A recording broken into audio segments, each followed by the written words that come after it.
The unearthly man. It was a regular day when I stumbled upon an old weathered photo in my grandmother's attic. The man in the picture stood out, his gaze pierced through the photo as if he were alive watching. But the oddest thing, I had never seen him before, and my grandmother was adamant he wasn't a relative. She wouldn't say much else about it, just a strange look in her eyes when I asked. She quickly took the photo and locked it away, warning me not to touch it again. But the curiosity gnawed at me. Days passed, but I couldn't shake the feeling that something was wrong. I began to feel like someone was always watching me. Strange noises, shadows moving when no one was around. I even woke up to the photo slightly tilted, as though someone had adjusted it, but no one had been in my room. I tried to forget about it, but the sense of dread grew stronger every day. One night, unable to resist, I went back to the attic to see the photo again. To my horror, the man's eyes had changed. They seemed to follow me, closer than before. His mouth twisted into an unsettling smile, and I could almost hear him whispering. The air in the room grew colder. I thought about burning the photo, but a voice deep in my mind told me not to. It was as if the photo had taken control of my thoughts. A cold shiver ran down my spine as the photo seemed to grow heavier in my hands, as if urging me to keep it. Confused and terrified, I finally spoke to my grandmother about it. She went pale, muttering that it was the man she had been trying to forget. He was the one who had found her family, she said, a shadowy figure that had haunted her for years. She warned me never to trust the photo again, but it was too late. That night I heard footsteps in the house. Slow, deliberate steps that came closer and closer. The photo began to show up in other places. In the bathroom mirror, on my desk, in my dreams. The last time I saw the photo, it was gone. All that remained was the feeling of eyes on my back. His gaze lingered, always present. Now, every night, I hear footsteps in the hall, but when I check, no one is there. I can't shake the feeling that he's still watching me, waiting for the right moment to return. The midnight visitor. Late one night, I woke up to the sound of soft scratching at my window. At first, I thought it was just the wind, the kind of noise you ignore in the dead of night. But the noise grew louder, more persistent. I hesitated before pulling back the curtain. To my shock, there was a figure standing just outside, pale, thin, with a smile that sent chills down my spine. It was like the smile wasn't even real, just a twisted mockery of something human.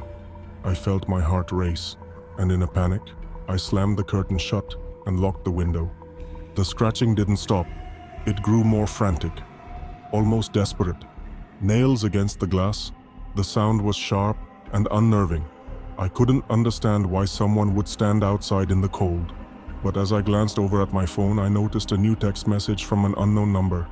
"Let me in." I froze. The message was simple, but the implications were chilling. I had never given my number out to anyone. I was alone in the house, shaking. I called my parents' room, but they didn't answer. I was beginning to feel like I was losing my mind when I looked back at the window. The figure hadn't moved an inch. It just stood there, its face still twisted in that horrifying smile. The air in the room grew colder, and I could see my breath as I whispered into the darkness, praying it would go away. But instead I heard a knock. A soft, deliberate knock on the glass. I gathered enough courage to open the window a crack. But as I did, the figure wasn't there. It had vanished, as if it had never been there at all. I quickly closed the window, feeling the dread still hanging in the air. That night, I lay awake, not daring to sleep, wondering if the figure would return. Just as I started to drift off, I received another message. "I told you I'd be back." The next day, my neighbor mentioned seeing someone lurking around at midnight the night before. But I knew it wasn't a person. It was something else. Something that had been waiting for me to open that window. It had been toying with me, and now I'm certain that it's not done. Every night, I feel its presence outside, waiting for the right moment to return. But next time, I won't open the window. The curse of the haunted doll. My curiosity got the better of me when I saw a doll in an old thrift store. It was beautiful, with lifelike eyes that seemed to gaze right through you, as though it had seen things no doll should. The store owner warned me not to buy it, saying it was cursed, but I dismissed her. Just an old doll, I thought, but I couldn't resist its pull. There was something unsettling about it, but I ignored the growing sense of dread that lingered as I took it home. As soon as I brought it into my house, strange things started happening. Doors would creak open by themselves, objects would move when no one was around, and at night, I'd hear soft giggling, almost like a whisper. But the worst part? The doll's eyes would always be watching. Even when I wasn't in the room, I could feel its gaze on me. It was like it was aware of my every move. Sometimes I would wake up in the middle of the night, and it would be sitting up, its head tilted slightly as if it were trying to communicate something I wasn't ready to hear. One night, I woke up to the sound of footsteps. It was coming from the living room.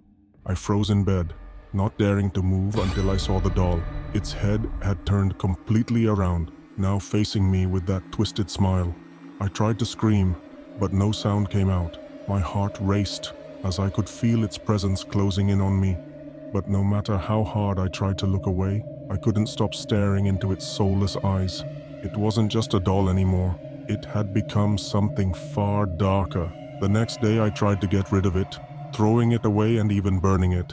But every time it would reappear. One day I buried it deep in the yard, thinking I could escape its hold. But when I checked later, the doll was sitting on my living room couch, just as it had been before.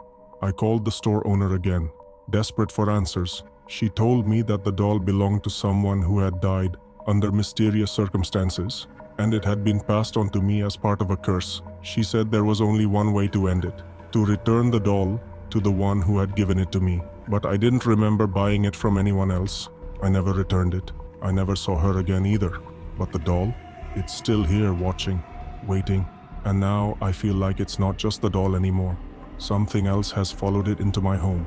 I hear whispers in the dark, and sometimes I feel something cold brushing against my skin. The doll is no longer the only thing that's haunted me. I am being watched by something much worse.